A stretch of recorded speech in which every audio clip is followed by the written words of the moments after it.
नमस्कार, आप देख रहे हैं न्यूज 24। आपके साथ मैं हूं रवि ठाकुर, मेरे साथ है मेरे सहयोगी दिव्या। लोकसभा चुनावों को लेकर आज मतदान की शुरुआत होगी, यानी लोकतंत्र के सबसे बड़े पर्व की शुरुआत हो गई है। और दोपहर 1 बजे तक जो आंकड़े आए हैं वो आपकी टीवी स्क्रीन पे हम आपको दिखा रहे हैं। यूपी में 1 बजे तक 37% मतदान हुआ है, बिहार में 32% मतदान हुआ है, मध्य प्रदेश में 44% मतदान हुआ है। पश्चिम बंगाल की बात करें तो वहां पर 51% वोटिंग अभी तक हो चुकी है। उत्तराखंड में यह आंकड़ा 37% तक पहुंचा है। शाम 6 बजे तक वोटिंग होनी है, लेकिन उससे पहले अलग अलग राज्यों के अलग अलग संसदीय क्षेत्रों के आंकड़े हम आपको दिखा रहे हैं।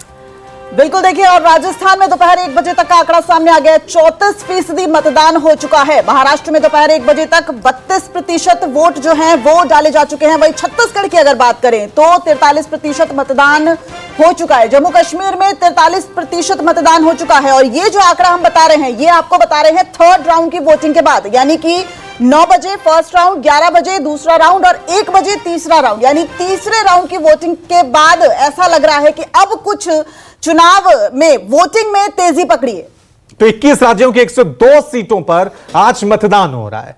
देश के अलग अलग संसदीय क्षेत्रों से जो तस्वीरें, जो बड़े कहें कि पॉलिटिकल सेलिब्रिटीज हैं जो आज मतदान करने पहुंचे, तो किस तरह से तस्वीरें नजर आई वो आपकी टीवी स्क्रीन पर। Arjun Ram Meghwal, N Rangaswamy, Rajyavardhan Singh Rathore, M K. Stalin, Sarbananda Sonowal, Bhajanlal Sharma, Pushkar Dhami, Mohan Bhagwat, Rajinikanth, Kamalnath, Kanimozhi, N Biren Singh, Sanjeev Balyan और के अन्नामलाई और पी चिदम्बरम। आप इस अंदाजा लगा सकते हैं कि दक्षिण से लेकर उत्तर तक अलग अलग लोकसभा सीटों पर आज वोटिंग हो रही है। सभी पार्टियों ने जीत के लिए अपनी पूरी ताकत झोंकी हुई है, लेकिन फैसले की बारी आज देश की आम जनता की है।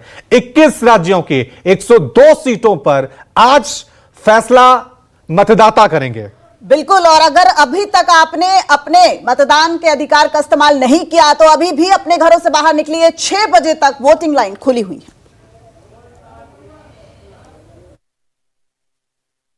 बीजेपी उम्मीदवार नितिन गडकरी ने अपने पूरे परिवार के साथ यहाँ पर वोट किया है और अब वोट करके यहाँ से निकल रहे हैं, मीडिया से बात कर रहे हैं। नितिन गडकरी कह रहे हैं, लोगों से अपील कर रहे हैं कि आप बड़ी संख्या में वोट करने के लिए निकलें, अपने मताधिकार का प्रयोग करें।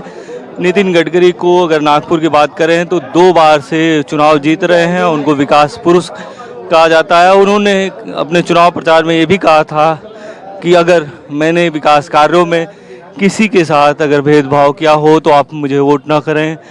तो इस बार जो नागपुर की लड़ाई है वो काफ़ी रोचक है और सीधा मुकाबला बीजेपी के नितिन गडकरी और कांग्रेस के जो ठाकरे हैं उनके बीच है, क्योंकि ठाकरे भी यहाँ से लोकल उम्मीदवार हैं और यहाँ से एमएलए हैं। बड़ी संख्या में वोट पाए थे, भारी लीड से जीते थे। यही कारण है कि कांटे की टक्कर है। और चूँकि इस बार बहुजन विकास आघाड़ी जो है महाराष्ट्र की, उसने यहाँ से अपना उम्मीदवार नहीं उतारा है, प्रकाश अम्बेडकर ने पार्टी ने अपना उम्मीदवार नहीं उतारा है, इसलिए लड़ाई और टफ हो गई है। पिछली बार नितिन गडकरी का मार्जिन थोड़ा घटा था और पिछली बार चूँकि शिवसेना भी साथ थी और शिवसेना, उद्धव ठाकरे की शिवसेना अलग है, इसलिए इस बार की लड़ाई नागपुर की थोड़ी अलग है। लेकिन फिर भी नितिन गडकरी को विश्वास है कि इस बार वो जीत का हैट्रिक लगाएंगे और यही कारण है कि वो लोगों से अपील कर रहा है कि आप वोट देने के लिए बड़ी संख्या में निकलें।